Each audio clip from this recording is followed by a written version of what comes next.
every time the Democrats back a candidate like Biden or Fetterman, they must commit to the process of an endless cover-up. This type of operation requires resources and manpower. Most importantly, it takes a certain kind of political operative who is unquestioningly loyal, obedient, and completely lacking in integrity. In other words, the Democrats are ruthless. They have to cover for people like Biden and Fetterman. And that phrase, unquestioningly loyal, obedient, and lacking in integrity, perfectly sums up the kind of candidates they were also pushing. Imagine being a Democrat and how demoralizing it would be to have to vote for Fetterman, a semi-sentient person on the verge of collapse. Or what about Katie Hobbs, who has the personality of a plank of wood, who barely campaigned? That seems to be the Biden candidate's plan. These candidates have lost all pretense of being independent thinkers who care about their constituents. Who they are as people is no longer relevant to your average Democrat voter. The party is not even hiding the fact that these candidates are no more than puppets. So many are talking about the Republicans' quality of candidate, but have you looked at their quality of candidate?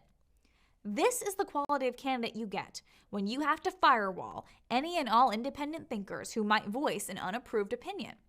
But the thing is, the Democrats don't care about candidate quality and will vote for anyone with a D next to their name. Not the case for Republicans, clearly.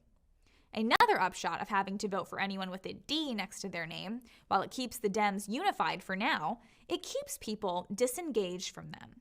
So while in the short term, this may be paying off for them, in the long term, their candidates will get worse and worse. And if they even remotely admit this, this will give them away.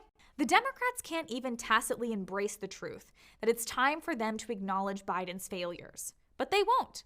After all, they're thanking Biden that this week was a red trickle and not a red wave, and Biden feels pretty good about himself right now. If anything, he's celebrating.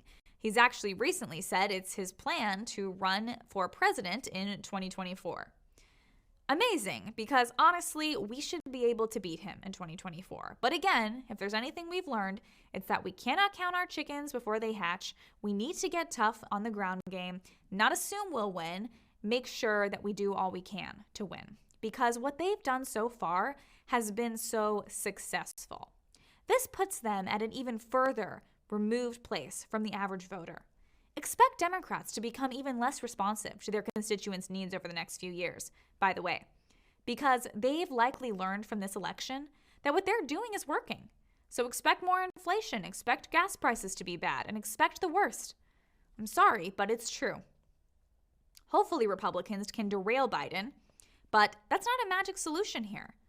You may think that because it's worked so well so far for the Democrats that there's no chance the Democrat Party may implode, but that is not the case. Because years of being the most popular party without actually doing anything for Americans will eventually catch up to them.